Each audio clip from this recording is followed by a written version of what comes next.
So here's Act 1, the beginnings. The idea of European integration, of course, goes back a very long way, perhaps even to William Penn in the 17th century, certainly to, for example, Aristide Briand, the leading French politician in the 1920s. But I want to start our story with the European coal and steel community in the immediate post-war period. It's actually launched in 1950.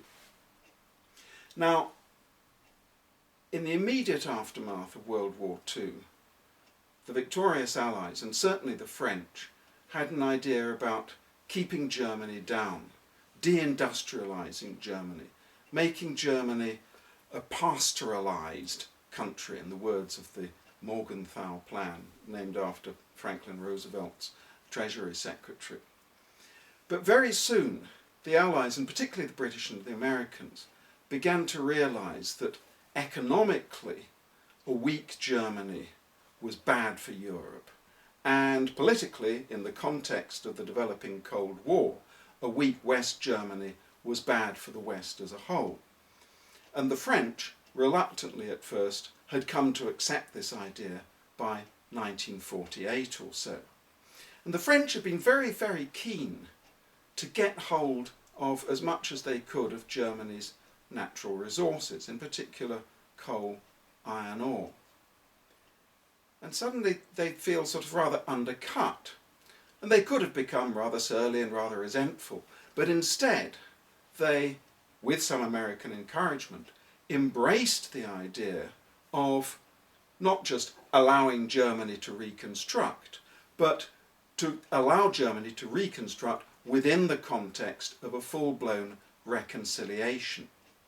And that's the start of the coal and steel community, launched in 1950 by the French Foreign Minister Robert Schuman, backed by the Chief Planning Commissioner of France, Jean Monnet, but also very readily accepted by the Chancellor of the brand new Federal Republic of Germany, West Germany. It's only existed since 1949, Konrad Adenauer.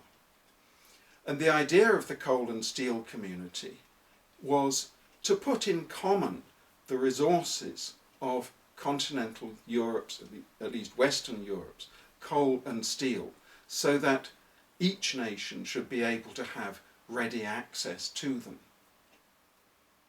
Why coal and steel? Because in 1950 they're still seen as the primary, the key materials for making war. So if you put them in common, runs the idea, war between France and Germany, these historic enemies, becomes not just unthinkable, but actually practically impossible. France and Germany, of course, in the signature of the treaty in Paris in 1951, are then joined by 4 other countries: Belgium, the Netherlands, Luxembourg, and Italy. So France, Germany, Italy, and the Benelux countries form the 6 in the European coal and steel community. Now, the coal and steel community is quite a limited organisation, and in some ways it doesn't do terribly well in its ostensible purpose, which is to develop the production of coal and steel at a European level. But it's still immensely important. And I think it's important for perhaps 3 reasons. Reason A is the combination of a political purpose and an economic purpose. The political purpose is clearly European reconciliation, and it's very much backed by the United States. And it's quite ambitious. It's not just reconciliation, it's really unification of Europe, or at least in this Cold War context, of Western Europe. Alongside that is the economic purpose, that is to say, of developing coal and steel production. Point B that makes this important is the 6, this notion of a core Western European group around France and Germany, and not the UK, which in 1950 was Europe's biggest steel producer still.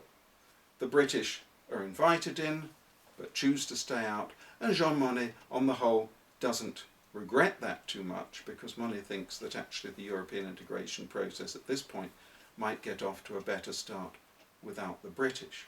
So this is the first of many occasions when the British chose to stand aside.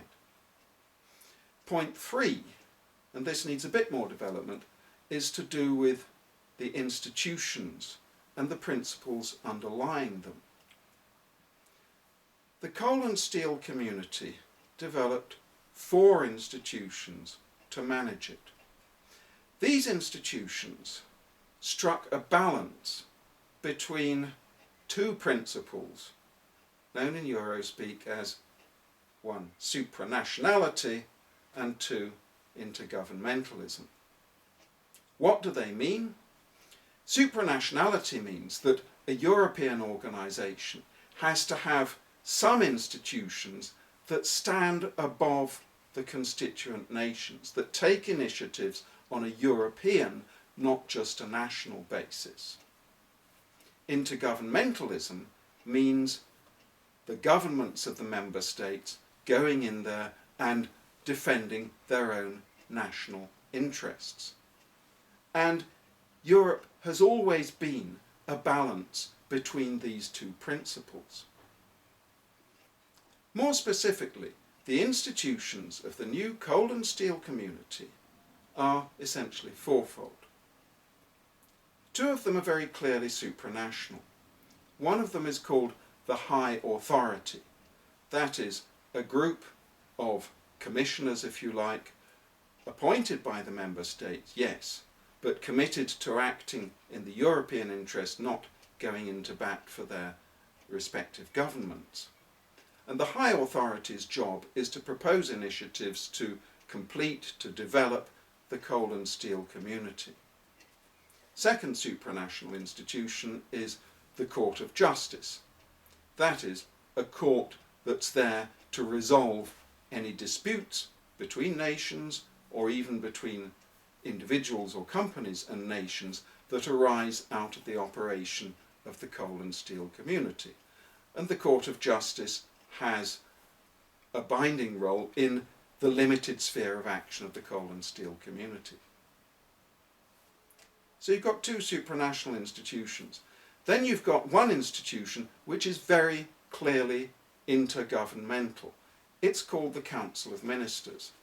In the Council of Ministers, ministers from the respective member states meet to agree on, or to reject, if they want, the proposals emanating from the High Authority. And it's expected that the ministers in the Council of Ministers will certainly try and agree among themselves, but they'll represent their national interests and try and get the best possible deal for their respective governments. The final institution of the 4 is the Assembly of the Coal and Steel Community. Purely consultative, it doesn't have any decision-making powers at this stage, and it consists of delegates of the respective national parliaments who are invited to take positions, even to vote on the various proposals that come from the High Authority. They can't block them, but they can make their opinion known very forcefully.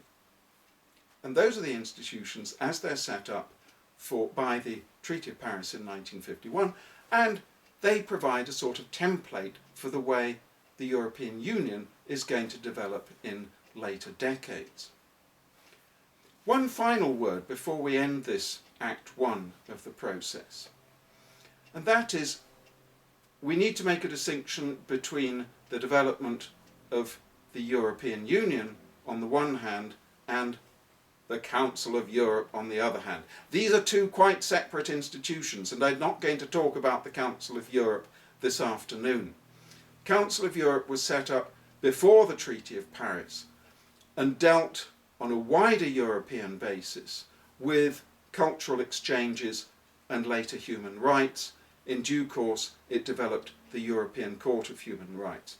This is a quite separate setup from the institutions that are going to flow into the European Union, even though in the course of time bridges have been built between the two. But Council of Europe, European Court of Human Rights, they're not part of our argument here.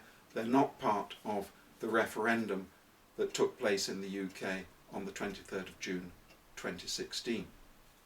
Here ends Act 1.